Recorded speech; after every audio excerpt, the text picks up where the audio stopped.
बहमनी और विजयनगर दोनों ही अलग हुए थे मोहम्मद बिन तुगलक के शासन में। मोहम्मद बिन तुगलक के शासन में।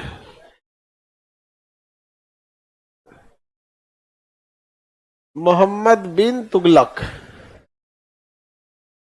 इसके शासन में दो साम्राज्य अलग हो गए। पहला बोलिए तो बाबू, विजयनगर। विजयनगर 1336 और बहमनी 1347। अलग हुए दोनों किसके समय? मोहम्मद बिन तुगलक। मोहम्मद बिन तुगलक के समय अलग हो गए। यहाँ विजयनगर के बारे में सब याद करा दिए थे आप लोग को। विजयनगर साम्राज्य में पहला वंश का नाम था संगम वंश, दूसरे का नाम था सालू वंश, तीसरा तुलु वंश और चौथा आरविडू। इसमें आरविडू किसी काम का था? अगर आपको आरविडू का कुछ भी नहीं याद है तो भी चलेगा, सालू का कुछ भी नहीं याद है तो भी चलेगा, लेकिन संगम वंश और तुलु वंश याद रहना चाहिए। तुलु में भी कृष्णदेव राय, कृष्णदेव राय की गलती नहीं होनी चाहिए, वरना कृष्णदेव राय से बहुत सवाल आएगा। तो विजयनगर साम्राज्य हम आपको पढ़ा दिए थे, यहां तक तो पूरा कंप्लीट बता दिए थे। बहमनी पढ़ा रहे थे, समझ में गया कि नहीं गया? बहमनी साम्राज्य के बारे में क्या कर रहे थे? पढ़ा रहे थे। देखिए, बहमनी साम्राज्य के संस्थापक हसन गंगू, हसन गंगू, हसन गंगू। इन्हीं का नाम क्या था? अलाउद्दीन बहमन शाह, अलाउद्दीन बहमन शाह, बहमन शाह। इसी के नाम पर इसने क्या रखा? बहमनी साम्राज्य। बहमन के नाम पे क्या रखा? बहमन, बहमनी साम्राज्य। इसके बारे में हम आपको पहले भी बता दिए थे। दो शासक पहले याद रखना है, मोहम्मद शाह, मोहम्मद पढ़ा दिए थे ना, मोहम्मद प्रथम या मोहम्मद शाह, मोहम्मद शाह प्रथम या मोहम्मद प्रथम। इसने किसे हराया था? बुक्का प्रथम को हरा दिया था। किसे हराया था? बुक्का प्रथम। उसके बाद से फिरोज शाह, फिरोज शाह कौन आया? फिरोज शाह। किसे हरा दिया? देवराय प्रथम, देवराय प्रथम, देवराय प्रथम को पराजित कर दिया था। यहां तक पढ़ा दिए थे। हालांकि ये तो हम पहले ही पढ़ा दिए थे जब हम क्या पढ़ा रहे थे? विजयनगर। अब इसके आगे पढ़ाना था। इसके बाद का शासक शिहाबुद्दीन, शिहाबुद्दीन। शिहाबुद्दीन बहुत ही शांत व्यक्ति था, इसलिए इसका नाम क्या हो गया? संत अहमद, संत अहमद, संत अहमद। क्या हो गया बाबू? संत अहमद, संत अहमद। अरे राजधानी को गोली मारो, गुलबर्गा से बीदर कौन लाया था यहाँ पे? एकदम चुपचाप इसको याद रखना है। समझ आ गया कि नहीं आ गया? बहमनी साम्राज्य की राजधानी गुलबर्गा, लाने वाला कौन था? शिहाबुद्दीन। उससे बहस नहीं है, लेकिन मेन यही रहा, संत अहमद के नाम से इसे जाना जाता है। किसी को दिक्कत नहीं ना? देखिए, इसके बाद एक और शासक आया था अलाउद्दीन अहमद, लेकिन अलाउद्दीन अहमद ने कुछ खास काम किया नहीं। उसका अफ्रीकी देशों के साथ व्यापार हो रहा था, उसी व्यापार में ये काफी उलझता चला गया। अलाउद्दीन हुमायूं कौन आया? अलाउद्दीन हुमायूं, अलाउद्दीन हुमायूं। इसे क्या कहा गया? हाँ, जालिम हुमायूं। क्या कहा गया? जालिम हुमायूं, या इसी को बहमनी साम्राज्य का नीरो, बहमनी साम्राज्य का नीरो, बहमनी साम्राज्य का नीरो। किसी को दिक्कत? नीरो कहा गया। बताइए, बहमनी, रोम जल रहा था तो नीरो क्या कर रहा था? बांसुरी बजा रहा। रोम जल रहा था, नीरो बांसुरी बजा, पूरा रोम जलवा दिया। सोच रहा पागल था ही पूरा। हाँ, इसकी मतरियो बहुत खतरनाक थी।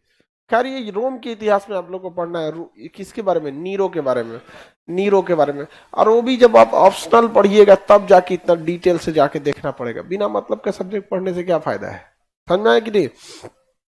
सर पे बोझ हो जाएगा, ज्यादा देख लेंगे इधर उधर। तो नीरो जो था वो पगला शासक था। हर साम्राज्य में कुछ ना कुछ बैल शासक हुए हैं सब।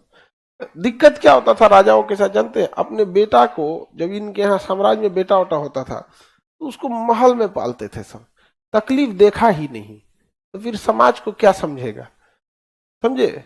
अब जैसे कोई डीएम साहब का लड़का है, उसका आधार कार्ड सुधरवाना है, घरे आ जाएगा सुधारने के लिए, चाहे जाएंगे तो पहले ही सुधर जाएगा। उसको क्या पता कि एक आम आदमी को कितना लाइन लगाना पड़ता है।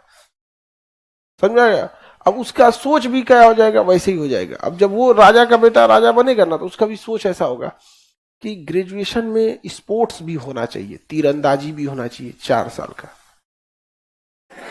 तीरंदाजी होना चाहिए, तैराकी भी होना चाहिए स्कूल में, घुड़सवारी भी होना चाहिए। और हमारे जो पुराने पुराने कल्चर है जो खत्म हो रहे हैं, मैन्युस्क्रिप्ट है, उसकी भी पढ़ाई होनी चाहिए। तो जमीन पे उतर के देख, यहाँ ग्रेजुएशन करने वाले लड़के को बस ग्रेजुएशन इसलिए करता है ना, मिडिल क्लास का लड़का, कि वो उसे फॉर्म भरने की अनुमति दे सके ग्रेजुएशन लेवल का। उसको मतलब नहीं है तुम्हारे सरकारी स्कूल में क्या पढ़ाया गया, वो अपने से पढ़ रहा है वहां पर। उसको मतलब उसको पता है कि 3 साल पढ़ लेंगे तो कहीं दिखाएंगे तो हम साइड कर देगा, निकल यहां से। कौन ईमानदारी से मिडिल क्लास का लड़का पढ़ता है? उसको पता है कि ग्रेजुएशन खत्म हुआ नहीं कि घर वाला खोजने लगेगा कि पैसा कमाओ बबुआ। तो एक राजा को ना जमीनी हकीकत से रूबरू होना बहुत जरूरी होता है। विफल राजा हुए हैं, जितने भी विफल राजा वो यही किए हैं, उनको जमीनी हकीकत से कोई पता ही नहीं। यहाँ पे भारत में भी देखिएगा क्या होगा, जो नीतियां निर्धारित की जाती हैं सचिवालय में बैठ के, वहां पर बड़े बड़े आईएएस अधिकारी बैठते हैं जो 20 साल 25 साल से डीएम कमिश्नर रह चुके हैं। उनकी सोच अलग है, उनको अब पैसों की कमी नहीं है, समाज में प्रतिष्ठा की कमी नहीं है, तो वो उस लेवल पे सोचेंगे, उस लेवल के लोगों के लिए करते भी हैं वो यहाँ पे। लेकिन जो जमीनी हकीकत है वो डिफरेंट हो जाता है यहाँ पे। इसलिए बहुत बार आप देखेंगे ना, गवर्नमेंट अच्छी स्कीम लाती है, बट गवर्नमेंट वो धरातल पे उसको उतारना बड़ा मुश्किल हो पाता है। वही था ये अलाउद्दीन हुमायूं, नीरू बोला जाता था इसको। हालांकि इस वंश का अंतिम शासक याद रखिएगा कलीमुल्ला। क्या याद रखेंगे? कलीमुल्ला, कलीमुल्ला, कलीमुल्ला। उससे पहले एक चीज ध्यान रखना है, यहां पर ये जितना कमीना था ना, ये अलाउद्दीन हुमायूं जितना क्रूर था, इसके प्रधानमंत्री का नाम था मोहम्मद गवा। मोहम्मद गवा, मोहम्मद गवा। तो मोहम्मद गवा उतने ही अच्छे व्यक्ति थे, मोहम्मद गवा उतने ही क्या थे? अच्छे व्यक्ति थे। इनको ना लेटर लिखने का बड़ा शौक था। कोई अगर इन्हें लेटर लिख के देता था, कोई राजा वगैरह, तो उसे ये संजो के रखते थे, मोहम्मद गवा। तो ये दोनों से सवाल पूछा है कि मोहम्मद गवा किसके प्रधानमंत्री? अलाउद्दीन हुमायूं को। क्रूर शासक संत अहमद, बहमनी का अंतिम शासक।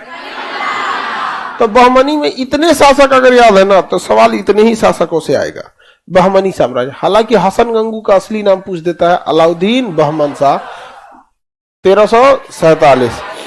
इनकी भाषा मराठी, बहमनी की भाषा मराठी भाषा थी इनकी, और इनकी राजधानी गुलबर्गा।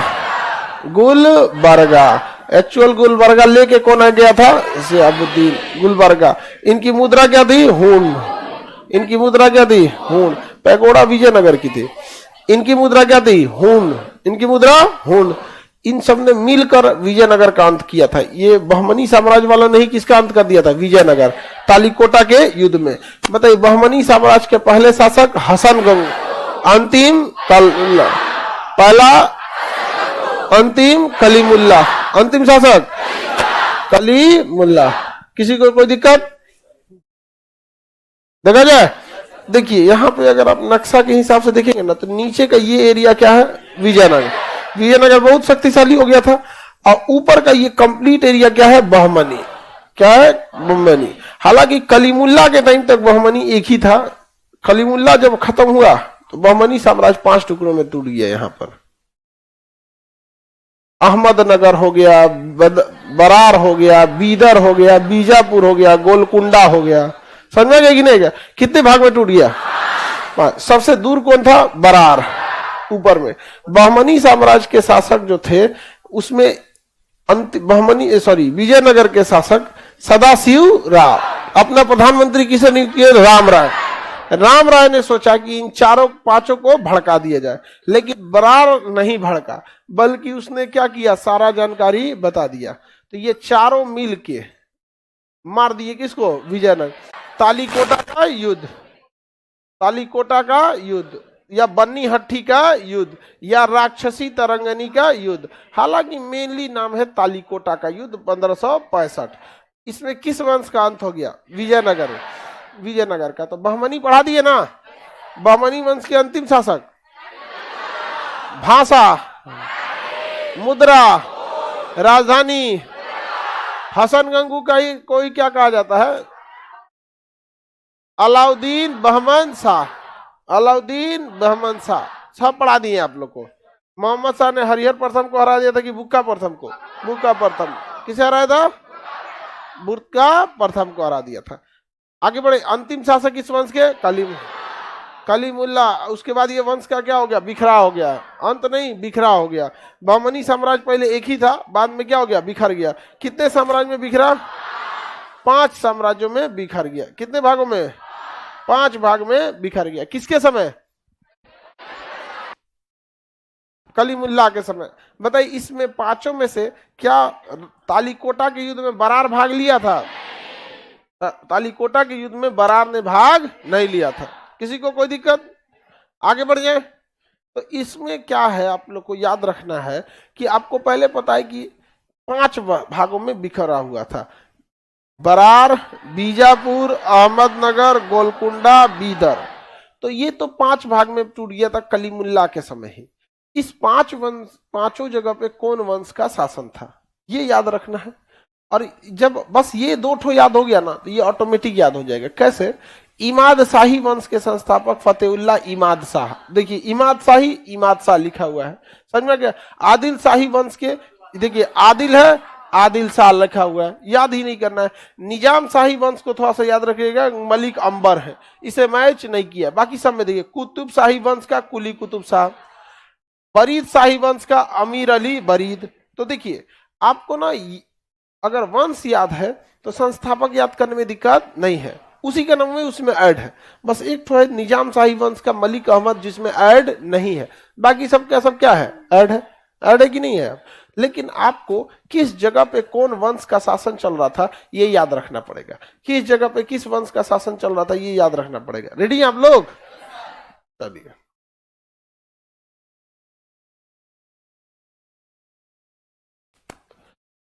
पहला वंश देखेंगे, बरार। कलीमुल्ला के समय बहमनी कितने भागों में टूटा? 5। कलीमुल्ला के समय 5 टूट गया। बरार देखते हैं, बरार में इमाद शाही वंश, बरार में ये ईमानदार था, बरार भाग नहीं लिया था। क्या तालीकोटा के युद्ध में बरार भाग लिया था? तालीकोटा का युद्ध 1565, क्या भाग लिया? तो बरार में ईमानदार था कि नहीं था? तो बरार में कौन सा वंश? इमाद शाही। बरार में इमाद शाही, बरार में अब बीदर में बरीद शाही। देखिए, मैच कर गया। तालीकोटा में भाग नहीं लिया, तो बरार में इमाद शाही, बरार में, और बीदर में बरीद शाही, बीदर में बरीद शाही। बीदर शाही बोल रही है सब, एकदम में सीधे वैसे ही लगा दी सब एकदम। बीदर में बीदर शाही कर रही है सब। अरे थोड़ा बहुत आगे पीछे कर दो, बरीद शाही, बीदर में बरीद। तो उसी में क्या कर दिए सर ना, बीदर में बस शाही जोड़ दी सब, बीदर शाही, गोलकुंडा शाही।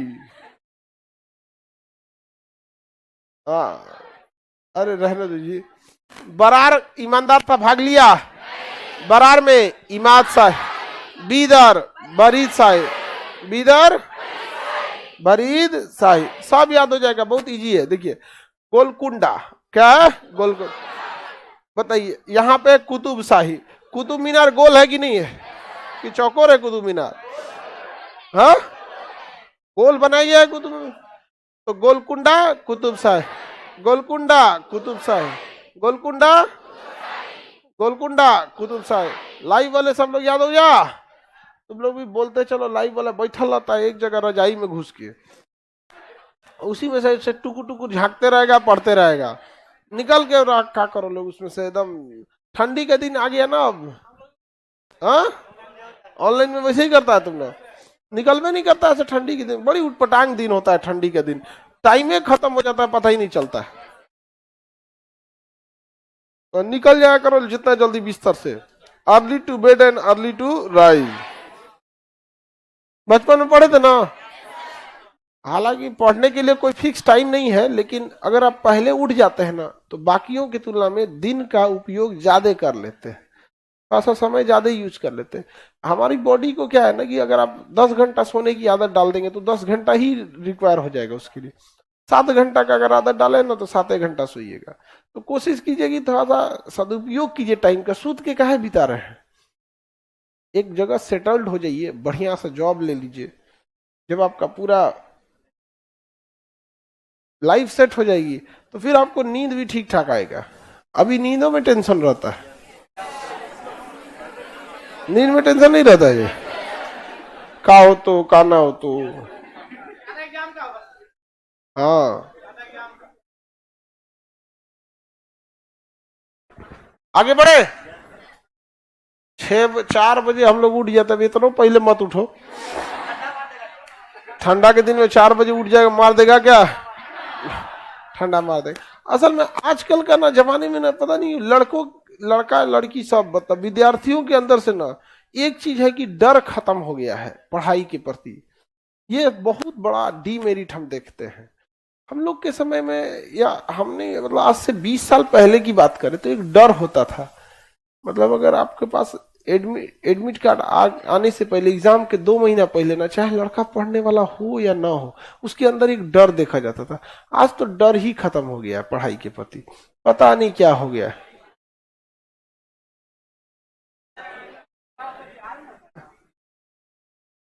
क्वेश्चनों वायरल कर दे रहा है सब। बिहार में राजस्थान गवर्नमेंट परेशान है क्वेश्चन लीक होने से।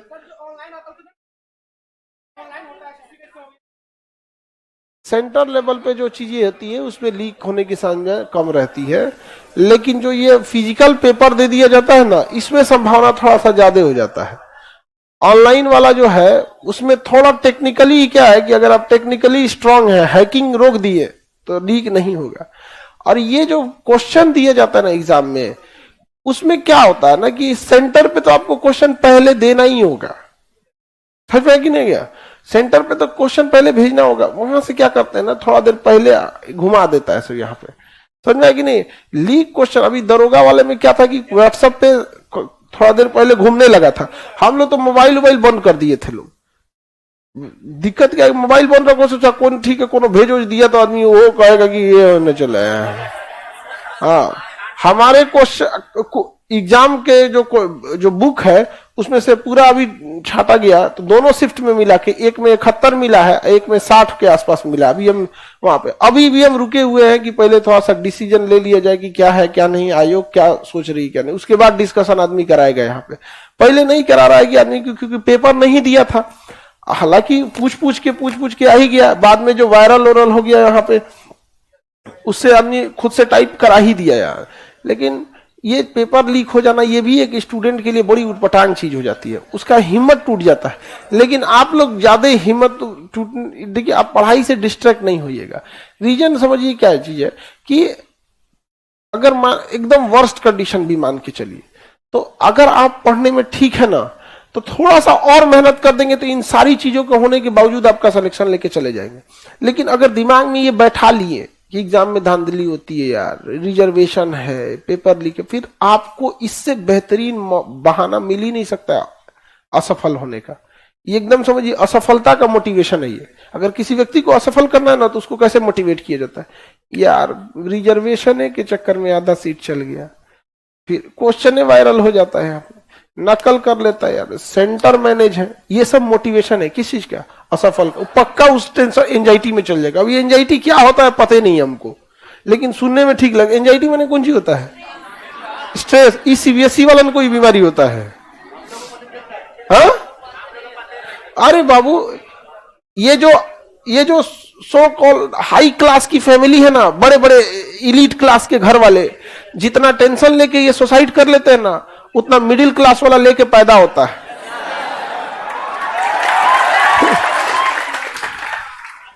आप देखिएगा लड़की लोग, एक चीज गौर कीजिएगा, जब इंसान बकरीद में बकरा खरीदता है ना कुर्बानी के लिए या बलि के लिए, क्यों कभी कभी किसी को बलि देना होता, या फिर कुर्बानी का बकरा जो होता है उसको बड़ी इज्जत दिया जाता है। कुर्बानी के बकरा ना बिस्तर पे सोता है उसको नियम के हिसाब से उसको बच्चे की तरह पालना होता है। तो बहुत मानते हैं लोग। आजकल तो खैर शहरों में इतना बकरी रखने की, खस्सी रखने की जगह ही नहीं है, तो लोग 1 हफ्ता पहले खरीद के ले आते हैं। लेकिन गांव में अभी भी ना लोग 1 साल से पालते हैं, और जो 1 साल से पाल दिया ना, उसके यहाँ जब कुर्बानी होता है तो रोने लगता है वो। तो 1 साल से पाल, उसको आप देखिएगा, उसको बाकियों की तुलना में ज्यादा अच्छा खाना मिलेगा, इज्जत उज्जत मिलेगा, क्योंकि उसको तो लड़के लोगों की जो लाइफ होती है ना, आपको जरूर दिखता होगा कि इनको घर में ज्यादा वैल्यू मिलता है, लड़कों को एक्स्ट्रा मिलता है यहाँ पे। आप समझो ध्यान से, गलती भी कर देता है तो कोई दिक्कत नहीं है, समझ रहे हैं, क्योंकि बकरीद का इंतजार हो रहा है। आप यकीन कीजिएगा, अगर एक एज के बाद, लड़कों की लाइफ में एक उम्र ढलने के बाद 27-28 का जब एज खत्म हो जाता है, तो इनसे इनके माँ बाप भी फर्क करने लगेंगे, अगर ये सफल नहीं होते हैं तो आपको भले लगता होगा कि इनको बड़ा वो मिल रहा है, लेकिन इनको पता है कि बुढ़ौती का सहारा है। समझते कि नहीं? तो तुम लोग थोड़ा ध्यान से समझो, तगड़ा रहो। आगे बढ़े। दरोगा का पेपर कैंसिल होगा क्या? असमंजस में अभी भी है आयोग यहाँ पे, अभी इसमें भी जांच के लिए कुछ इंटरनल उन लोग ने बनाया है कमेटी, वो उसकी अभी क्या करिए, जांच करिए। हालांकि वायरल सुनने में तो ऐसा, हम लोग तो मोबाइले ऑफ रखे थे लोग, काहे से जो जाते हैं, काहे जरूरत है इसमें कौन फैला दे ये सब का। और आप लोग भी देखिए, कई ठो को तो देखते एग्जामो नहीं है, वो मतलब इंतजार में कि हमरो लगे चला है। अरे यार, और एक तो क्वेश्चन अंग्रेजी घुसा दिया था उसमें। एक तो विद्यार्थी हमको कहा कि सर, जब हम अंग्रेजी देखे ना, कुछ स्टूडेंट का आदत होता है ना कि पेपरवा ना पूरा देख लेता है एक बार, शुरुआत के 1 मिनट में सब पन्ना पलट के देख लेता है। तो अरे ये क्या है, ये है मैथ कितना है, तो मतलब कुछ हर स्टूडेंट की अपनी आदत होती है। तो ओकरा जब अंग्रेजी मिला ना तो एडमिट कार्ड निकाला। ये हमार दरोगा एग्जाम है कि नहीं रे भाई? कुछ की आदत होती है भैया, उसको क्वेश्चन मिला, रंगना पढ़ना चालू किया गया, अब वो पलट के जब उसको मिल गया ना अंग्रेजी, तो कह रहा है कि भाई ये सेंटर में लो कि कहीं और घुस गई लो हम। कंफ्यूजन में हो गया 5 मिनट के लिए। आप कोई भी हो जाएगा भाई, आज तक कभी ऐसा नहीं किया। बिहार स्पेशल मेंस में पूछता था 4-5 क्वेश्चन, पीटी में पूछ दिया बिहार स्पेशल से, समझ में कि नहीं आएगा? चलिए हम आगे बढ़ते हैं। हाँ, बरार में कौन था वंश? इमाद शाही। रेडी? बरार में गोलकुंडा कुतुब शाही, गोलकुंडा बीदर बरीद शाही, बीदर। अभी 2 को बच गया सब, 3 को तो ऐसे ही नहीं पट गया सब। अब ये हो गया ना, बीजापुर आदिल शाही, बीजापुर बीजापुर आदिल शाही, बीजापुर अहमदनगर निजाम शाही, अहमदनगर निजाम, अहमदनगर निजाम। तो बस ये 2 को आपको याद रखना है, बाकी ये 2 को तो 3 को तो ऐसे तरीके पे याद हो गया है, नहीं हो गया है? बरार, बरार बीदर बरीद शाही, गोलकुंडा कुतुब शाही, अहमदनगर, अहमदनगर। देखो अगर नहीं याद हो रहा है अहमदनगर, अहमदनगर में नगर लास्ट में है, न से निजाम शाही, अहमदनगर निजाम, अहमदनगर निजाम शाही, इसमें ये भी है ना यहाँ पे।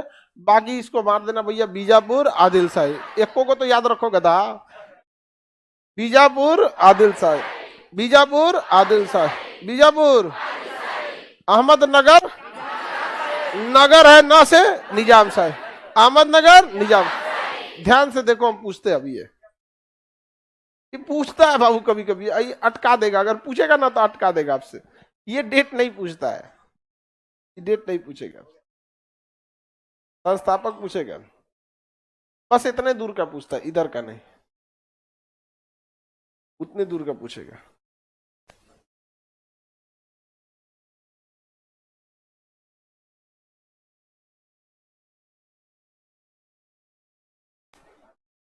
याद हो गया? टकला कोई दिक्कत? काली मुल्ला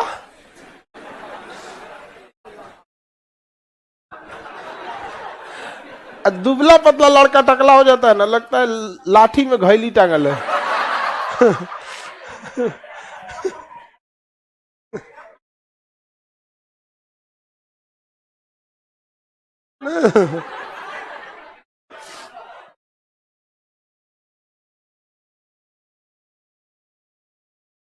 बहमनी साम्राज्य की प्रशासनिक, उसको हटाइए, बताइए, पूछे।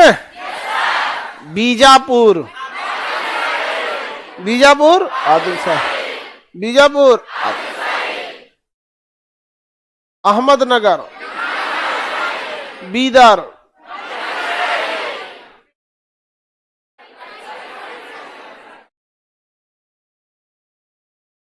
अहमदनगर, अहमदनगर निजाम, बरार, बरार, बरीद, बरीद, बीदर, बीदर, बरीद नहीं, बीदर, बरीद साहिब, बीदर, अहमदनगर, बीजापुर, आदिल साहिब, गोलकुंडा, बरार, इमाद साहिब, बरार, हो गया। अब देखिए इसमें ये तो वंश याद हो गया आपका, बाकी याद, ये संस्थापक याद करने में कोई झमेला नहीं है। इमाद शाही में फतेहुल्लाह इमाद शाह, आदिल शाही में यूसुफ आदिल शाह, आदिल शाही वंश में आदिल शाह, कुतुब शाही वंश में कुली कुतुब शाह, बरीद शाही वंश में अमीर अली बरीद, इसमें कोई दिक्कत नहीं है। अब बस ये याद रखेंगे निजाम शाही, अहमदनगर में ना है तो अहमदनगर में निजाम शाही, और निजाम शाही का मलिक अहमद, मलिक अहमद, निजाम शाही मलिक अहमद, निजाम शाही मलिक अहमद, बाकी तो ऐसे याद हो जाएगा, नहीं याद हो जाएगा, बताइए। मलिक अहमद, निजाम शाही, अमीर अली बरीद, यूसुफ आदिल शाह, आदिल शाही, हाँ, फतेहुल्लाह इमाद शाह, इमाद शाह, मलिक अहमद, मलिक अहमद, निजाम शाह। यही एगो तो टेंशन है जी आप लोग को, एक के को यही तो याद रखना है, बाकी सब में तो 90 जुड़ा हुआ है। कुली कुतुब शाह, कुतुब शाही, अमीर अली बरीद, फतेहुल्लाह इमाद शाह, मलिक अहमद, निजाम शाह, यूसुफ आदिल शाह, आदिल शाही, उसमें दिक्कत नहीं है यहाँ पे, समझा कि नहीं। बस एक मलिक अहमद, निजाम शाह, मलिक अहमद, मलिक अहमद, याद हो गया, मलिक अहमद, निजाम। तो ये किसके काल में पांचों टूटे थे? कलीमुल्लाह, बहमनी साम्राज्य के अंतिम शासक कलीमुल्लाह के, बहमनी साम्राज्य 5 भागों में टूट गया। क्या तालीकोटा के युद्ध में बरार भाग लिया? तालीकोटा का युद्ध 1565। किस वंश का अंत हो गया? विजयनगर। बरार भाग लिया? बरार भाग नहीं लिया था। समझ में आ गया कि नहीं आ गया? यहाँ पे बहमनी साम्राज्य की प्रशासनिक व्यवस्था, सबसे ऊपर राजा या क्या होता था? सुल्तान होता था। उसे 8 मंत्री परिषद क्या देते थे? सहायता देते थे। किसी भी राजा को सलाह देने के लिए मंत्री परिषद रहेगा कि नहीं रहेगा? हाँ, मंत्री परिषद कराना जरूरी है। तो राजा के हाथ में क्या था? सुल्तान होता था। यहाँ पे साम्राज्य का विभाजन किसमें किया गया था? प्रांतों में किया जाएगा। किसी भी साम्राज्य में क्या होगा? प्रांत का विभाजन करना जरूरी होता है। राजधानी का विशेष महत्व था इसका। किसका थी राजधानी? गुलबर्गा। क्या था? गुलबर्गा होता था। बाकी अधिकारी किसी काम के नहीं है। सैन्य व्यवस्था में याद रखिएगा यहाँ पे अमीर उल उमरा, अमीर उल उमरा। तो पूरा नहीं याद रखते हैं, याद रखिए उमरा। उमरा जो क्या था? सेना प्रमुख। बहमनी साम्राज्य का सेना प्रमुख उमरा। और दिल्ली सल्तनत दीवाने अर्ज, दीवाने अर्ज, दीवाने अर्ज। तो दिल्ली सल्तनत याद रखेंगे दीवाने अर्ज, और बहमनी साम्राज्य रखेंगे उमरा। बाकी को आगे वाला अमीर उल उमरा इस सबसे मतलब नहीं है। जैसे आरिजिल मुमालिक, अरे भैया अर्ज आया ना, सैन्य विभाग। अर्ज आया तो सैन्य विभाग। किसी को कोई दिक्कत? सैन्य विभाग को क्या कहा गया? आगे बढ़े, उमरा। क्या कहा गया? उमरा कहा गया। बाकी राजा के अंग रक्षक को इस सबसे कोई खास मतलब नहीं है। यहाँ पे देखिए, कोई भी चीज में ना आपको पता होना चाहिए कौन सा जरूरी है इंपॉर्टेंट एग्जाम के लिए। सैन्य विभाग क्या है? उमरा। अब राजा के बॉडीगार्ड को कौन सी पूछा? भाई एनएसजी कमांडो का काम करते थे सब। इसका क्या नाम था? खास खेल। जैसे मोदी जी के पीछे एसपीजी और एनएसजी रहते हैं ना, उनके पीछे पूरी सिक्योरिटी रहती है। भाई उनका तो बातें अलग है, प्रधानमंत्री है, राष्ट्रपति है देश के लिए, तो भाई उनका पास सिक्योरिटी की कमी थोड़ी हो सकती है। अच्छा, भारत में कई प्रधानमंत्री के साथ हो भी चुका है, राजीव गांधी, इंदिरा गांधी, समझ में आ गया। खैर इंदिरा गांधी को तो उनके गार्ड ने ही हत्या कर दिया, लेकिन राजीव गांधी को तो बम से उड़ा दिया गया था, समझ आया कि नहीं, पर ब्लास्ट कर गया, ह्यूमन बम लगा के इसे उड़ा दिया गया। यहाँ पे बहुत सारे देशों में भी ऐसा हुआ है, अमेरिका में भी देखिए एसिसिनेशन हुआ है कि नहीं। भारत की तो जब आजादी पड़ी तो महात्मा गांधी से शुरुआतें हो गया। शुरुआत किसके साथ हो गया? महात्मा गांधी के साथ। और अंग्रेजों ने दो चाल चली थी बहुत जरूरी, कि भाई गांधी को बदनाम कर दो और विभाजन कर दो कि अपने में लड़ते रहें, इंग्लैंड से दुश्मनी ही भूल जा। यकीन मानिए अगर इंग्लैंड वाले चुपचाप चले जाते सब ना, तो उसका सबसे बड़ा लॉस इंग्लैंड को होता, क्योंकि अगर हम लोग को बिना विभाजन किए चले जाते सब, गांधी इसमें नरम दल गरम दल वाले में झमेला नहीं होता, तो हम लोग इंग्लैंड के पीछे पड़ जाते, हमारा पैसा वापस करो। उन्हें पता था कि ये भारत वाले छोड़ेंगे नहीं यहाँ पे, इसलिए इनको लड़वा दो। लड़ाओगे किस नाम पे? तो यहाँ हिंदू मुसलमान के नाम पे दो देश बना दो, यहाँ पे बंटवारा करा दिए यहाँ पर। और उसके बाद से नरम दल गरम दल यहाँ पे। अब भारत का युवा कहता है कि नरम दल से क्या होगा, शासन से आप गरम दल से कभी नहीं लड़ सकते। जब भी आपको किसी व्यक्ति से फाइट करना है, आप गरम दल से कर सकते हैं, मारधार कर सकते हैं। किसी व्यक्ति को हिम्मत नहीं है कि शासन से गरम दल से लड़ ले, शासन तुरंत मार डालेगी आपको। नक्सल लोग आए गरम दल से आते हैं लोग ना, क्या हाल हो जाता है? अगर उनकी कोई समस्या है, अगर वो प्यार से बोलेंगे या नरम दल से बोलेंगे, अनशन पे बैठेंगे, भले लंबा समय लगेगा लेकिन मजबूर होकर सुनना पड़ेगा कि नहीं सुनना पड़ेगा। शासन से लड़ने का एक ही रास्ता है नरम दल, व्यक्ति से लड़ने का रास्ता है गरम दल। भारत के आदमी किताब पढ़ ले रहता है, व्यवहारिक दुनिया में रह भी नहीं करता। उस लोग को आज भी लोग कहते हैं नरम दल से कौन चीज हो, तो सरकार से लड़के दिखाओ गरम दल से। हाँ, अरे सरकार छोड़ो ना, थाना में जाइए थानेदार से, तनी गरम दल से लिखते हैं कि नहीं हमारा भैया, ताड़ तड़ा तड़ का इधर आता दिखाते हैं, तो ही जानता है वो गरम दल। हाँ, हमारा गरम दल का ही सैलरी मिलता है। लाठी डंडा सरकारी का लिए मिला है। जब भी आपको शासन से लड़ना होगा, एक ही रास्ता है गरम दल। अगर आपका नरम दल, सपोज कि कोई पुलिस वाला आपका एफआईआर नहीं लिखता है, आपके सामने दो रास्ते, गरम दल, ऐठ के कहिए तो कैसे नहीं लिखोगे, ऐसे मारेगा को होश में आ जाएगा। आप नरम दल अपनाइए वहीं पे, क्योंकि पुलिस व्यवस्था शासन का, वहीं बैठ जाइए। जैसे गांधी जी क्या करते थे, वहीं बैठ जाते थे, पलथी मार के बैठ जाइए, थाने में बैठ जाइए, उठा के फेंक देगा आपको, बारवा हुए बैठ जाइए। एक एग्जाम्पल के तौर पे, हम ही नहीं कह रहे हैं कि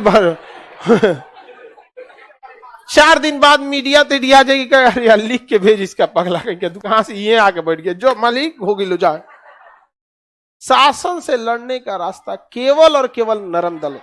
लेकिन अंग्रेज इतना बेहतरीन से भारत के लोगों को समझा दिया। आज भारत का युवा, उसका पढ़ाई का लेवल कहां गया है कि वो पूछता है कि नरम दल से कौन सी हो। तो भैया ये एक शाश्वत सत्य है कि शासन से आप नरम दल से ही लड़ सकते हैं। सबसे ज्वलंत एग्जाम्पल किसान, प्रधानमंत्री से भाई मोदी जी कभी पीछे नहीं हटते। नोटबंदी करने के बाद टस से मस नहीं हुए, 370 यूं हटा दिए, यहाँ पर कुछ करते रह गए, कोई चीज 3 तलाक यूं खत्म हुआ, यहाँ पे कोई कुछ चिल्लाते रह गया, लेकिन किसान हट गया। अब आप बता के देखो, ये जो युवा आज का कहता है कि गरम दल होना चाहिए, खून तक हमारा खोल रहा है, शासन से लड़ाओ, खून खोल रहा है, भाप बना देगा सब तुमको। यहाँ पर व्यक्ति से लड़ना है तो आपके पास दोनों ऑप्शन है, नरम दल और गरम दल, अहिंसा और हिंसा। लेकिन शासन से लड़ने का एकमात्र रास्ता है, वो लंबे समय तक हो जाए। लेकिन गांधी जी उससे भी 2 कदम आगे थे। गुजराती बड़ी तेज दिमाग का होता है, कहा कि भाई हम ना नरम दल के हैं, गरम दल वाले को देख के आंखियां बंद कर लेते थे, तुम चालू रहो। क्या गांधी जी ने कहा कि हम भगत सिंह ने गलत किया, सुभाष चंद्र बोस गलत किए? नहीं। बहुत अंग्रेजों को तकलीफ इसी बात की थी कि भाई तुम अगर अहिंसावादी है तो कहो ना कि हिंसा वाला गलत है। तो गांधी जी को तो हम काहे कहें, हम शाकाहारी हैं तो हम ये क्यों कहें कि तुम मीट मांस, मतलब तुम भी हमको देख के प्रेरित हो। अब हम ही थोड़े कहेंगे कि हम आलू खाते हैं तो तुम भी आलूए खाओ। अंग्रेज पागल हो गया यार, ये आदमी कहना क्या चाहता है, नहीं समझ में आया, कंफ्यूज करके रख दिया सब यहाँ पे तो अंग्रेजों को। तो लेकिन अब समझिए हम लोग किस चीज के शिकार हो गए हैं पता ही नहीं है। अगर विभाजन नहीं होता ना तो आज हम इंग्लैंड से ना बकोट ले आते लोग, पूरा सामान उमान यहाँ पे। आपको क्या लगता है कोहिनूर हीरा बिहारी जाता ताजे उठा ले आता, ब्याज ना हो तो क्या करेगा। अरे गधा कहीं क्या बोलता है महारानी के साथ। पागल हो गए क्या। आगे बढ़ते हैं, आगे बढ़ जा।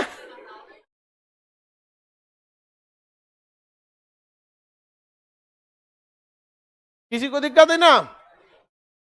संस्कृति देखिए यहाँ पे किसका विकास हुआ, उर्दू का क्या हुआ था इनके समय, विकास हुआ था। हालांकि भाषा इनकी क्या थी, मराठी थी। क्या थी, देखिए इनके समय प्रसिद्ध सूफी संत रहते थे।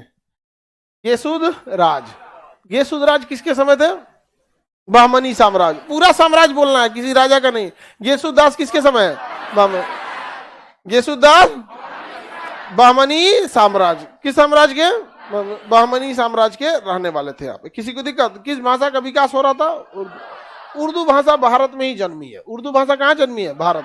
अर्थव्यवस्था का मुख्य आधार, अर्थव्यवस्था का मुख्य आधार कृषि था यहाँ पे। किसी भी समय अर्थव्यवस्था का मुख्य आधार प्राचीन काल में क्या रहा था, कृषि। उसके बाद खूब से खूब होगा तो पशुपालन, कृषि और पशुपालन। मुख्य रूप से क्या था, कृषि और पशुपालन। तो बहमनी साम्राज्य की अर्थव्यवस्था का मुख्य आधार। इनके समय एक रूसी यात्री आया था, क्या था, निकितीन। रूसी यात्री निकितीन किसके साम्राज्य में आया था, बहमनी साम्राज्य। अरे बस राजा का नाम याद नहीं है, किसके साम्राज्य में, बहमनी साम्राज्य। घोड़ा, वस्त्र, रेशम, मिर्चा, ये सब का क्या करने आया था, व्यापार करने आया था। किसके लिए, व्यापार कर। घोड़े का प्रचलन उस समय युद्ध और परिवहन दोनों के लिए किया जाता था। रथ वगैरह घोड़े अच्छे से खींच लेते थे। अरब से, यूरोप से घोड़े को क्या किया जाता, आयात किया जाता था। अरब वगैरह से क्या खरीदा जाता था, घोड़ा वगैरह के। अरब के घोड़े आज भी बहुत प्रसिद्ध है सब, अरबियन घोड़ा। समझ आ गया, उसका नकिया भोथड़ होता है, अरबियन घोड़ा का। यहाँ पे बताइए, ध्यान से समझ में आ गया कि नहीं आ गया। तो बहमनी साम्राज्य की अर्थव्यवस्था का मुख्य आधार, रूसी यात्री का नाम निकितीन। रूसी यात्री निकितीन, रूसी यात्री निकितीन, रूसी यात्री निकितीन। अब यहां से आपको क्वेश्चन पूछेगा कि कौन यात्री किस देश का था। वो ये नहीं पूछता है ना किसके समय आया था, वो ये पूछता है ना किस देश का था। निकितीन रूस, निकितीन, निकितीन रूस। अब देखिए कुछ यात्री जो थे सब वो विजयनगर साम्राज्य में आए थे सब, तो वो आपको याद रखना है नाम, याद से वो क्वेश्चन पूछता है। निकितीन कहां से आया था, हाँ, रूस से, निकितीन। और ये नाम याद रख लेते हैं हम लोग, ये कहां से आए थे। देखिए अब्दुल रज्जाक फारस से आया था, इसमें किसी को कोई संदेह नहीं। अब्दुल रज्जाक फारस से। यात्रा विवरण का नाम मतलाए शाह है, देवराय द्वितीय के समय आया था। ये हम आपको भली भांति पढ़ा दिए थे कि नहीं पढ़ा दिए थे। निकितीन कहां से था, रूस।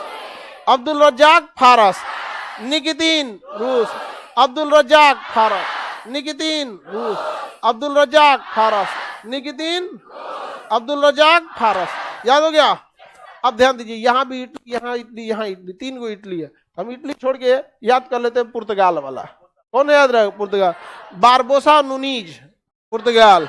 Barbosa Nuniz, Barbosa Nuniz Portugal का। Barbosa Portugal, Nuniz Portugal. Barbosa, Barbosa Nuniz. Nikitin रूस, Nikitin, Barbosa Portugal. Barbosa Nuniz Portugal, Nikitin रूस, निकितीन। अब्दुल रज्जाक फारस, अब्दुल रज्जाक। बाकी पूछे Italy. Nicolo Conti, Nicolo Conti, Barthema, Domingo पायस।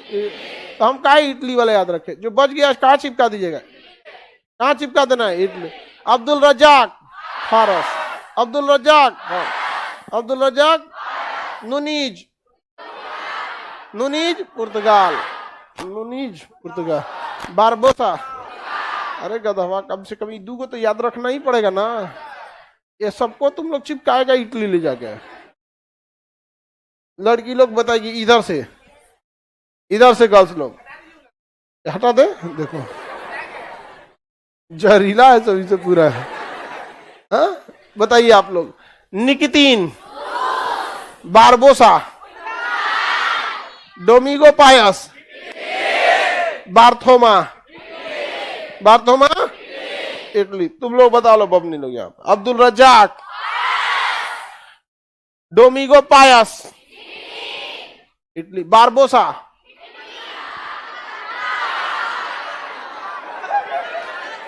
Barbosa ये तो याद ही करना है। बारबोसा पुर्तगाल।